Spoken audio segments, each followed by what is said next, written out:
그렇지만 공급 시기가 지난 부분에 대해서 세금계산서를 발급하는 거는 인정해주나요? 안 해주죠? 네, 같은 맥락이라고 보시면 됩니다. 네, 그리고 참고로 요즘 인터넷 쇼핑몰로에서 해외로 물건을 많이 판매하시는데요, 얘도 직수출이에요. 그래서 얘도 영세율 적용 대상입니다. 그러니까 온라인 쇼핑몰을 운영하시는 대표님들도 이 부분 참고하셔서 괜히 부가세를 납부하지 않으셨으면 좋겠습니다. 안녕하세요. 믿음세무의 이기영 세무사입니다. 네, 오늘은 내용이 조금 쉽지는 않을 것 같습니다. 바로 영세율에 대해서 설명을 드릴까 하는데요, 얘도 아마 시리즈로 움직이지 않을까 싶습니다. 영세율 하면은 가장 먼저 떠오르는 게 다들 수출이죠. 예, 맞습니다. 이 수출에 대해서 설명을 드릴 건데요, 저희가 생각하는 일반적인 수출 외에도 굉장히 수출은 다양해요. 종류가 많습니다.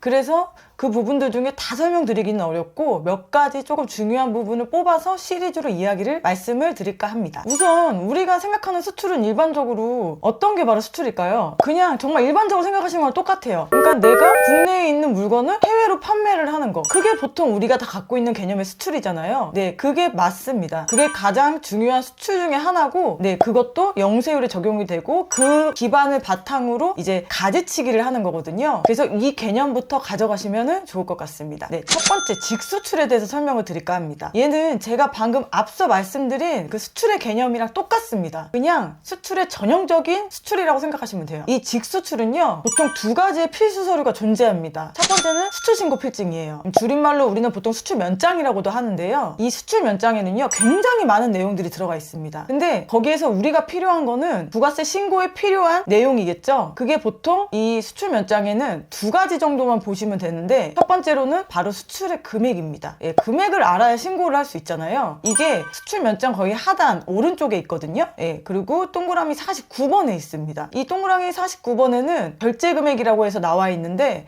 보통은 원화로도 기입이 돼 있을 수도 있고요, 외화로도 기입이 돼 있을 수도 있습니다. 그래서 거기에 따라서 적절하게 과세 표준을 생성하시면 돼요. 네, 그리고 두 번째는 신고번호입니다. 네, 저희가 수출 면장의 수출인 경우에는 이 신고번호를 기입하게 돼 있거든요. 이 신고번호도 굉장히 중요합니다. 얘는 상단에 있고요, 동그라미 5번에 있습니다. 네, 단순히 부가세 신고가 목적이면요, 이 두 가지 외에는 수출면장에서 크게 보실 건 없어요. 네, 두 번째는 바로 선화증권, BL이라고 하죠. 네, 이 선화증권입니다. 네, 우선 이 선화증권은요, 해상 운송 계약으로 인해서 선박회사가 발행하는 유가증권입니다. 선주가 자기 선박에 화물을 영수하였음을 증명하고 수하인에게 인도할 것을 약정하는 문서예요. 엄청 중요한 문서겠죠. 네, 저희는 여기서 다른 건 다 볼 필요 없어요. 바로 선적일 또는 기적일만 보면 됩니다. 왜냐하면 이 직수출의 공급 시기는요, 선적일 또는 기적일이거든요. 그리고 이게 바로 앞서 말씀드린 선화증권, 즉 BL에 기입이 되어 있습니다. 이 두 가지 서류가 수출을 증명하고 수출에 관련된 내용을 작성하는 정보를 제공합니다. 여러분, 부가세에서요 제일 중요한 건요, 공급 시기와 그리고 그 공급의 가치예요. 그게 제가 미리 말씀드린 수출 면장과 BL에 내용이 있다는 겁니다. 그리고 또 한 가지 중요한 게 있습니다. 직수출은요, 실질적으로 대금을 원화로 받든 외화로 받든 중요하진 않아요. 무조건 수출로 인정해줍니다. 만약에 원화로 받았으면 얘는 환율 적용을 할 필요가 따로 없죠. 그러니까 그냥 받은 원화를 과세 표준으로 해서 부가세 신고를 하면 돼요. 근데 만약에 외화로 받았다, 그러면 당연히 얘를 원화로 환가를 해야겠죠. 그래서 외화로 받아서 원화로 환가를 하는 것도 두 가지의 방식이 있어요. 그래서 이 부분도 설명을 추가로 드릴까 합니다. 네, 첫 번째는 선적하기 전에 대금을 받고 원화로 환가를 하는 경우입니다. 그러니까 말 그대로 공급 시기 전에 원화로 환가가 된 경우예요. 그러니까 선수금인 거죠. 이때는 환가한 시점에 기준환율이나 제정환율을 적용해서 원화로 환산한 금액을 부가세 과세 표준으로 신고를 해야 합니다. 두 번째는 선적일까지 수출대금을 원화로 환가하지 않거나 선적일 이후에 지급받은 경우, 이 경우는 어떻게 될까요? 네, 얘는 환가한 때가 아니에요. 얘는 무조건 선적일 또는 기적일 기준의 기준환율 또는 제정환율을 적용해야 합니다. 우리가 부가세 신고할 때 선수금을 인정해주잖아요. 세금계산서 발급도 인정해주고. 그렇지만 공급 시기가 지난 부분에 대해서 세금계산서를 발급하는 거는 인정해주나요? 안 해주죠? 네, 같은 맥락이라고 보시면 됩니다. 네, 그리고 참고로 요즘 인터넷 쇼핑몰로에서 해외로 물건을 많이 판매하시는데요, 얘도 직수출이에요. 그래서 얘도 영세율 적용 대상입니다. 그러니까 온라인 쇼핑몰을 운영하시는 대표님들도 이 부분 참고하셔서 괜히 부가세를 납부하지 않으셨으면 좋겠습니다. 네, 지금까지 믿음세무의 이기영 세무사였습니다. 감사합니다.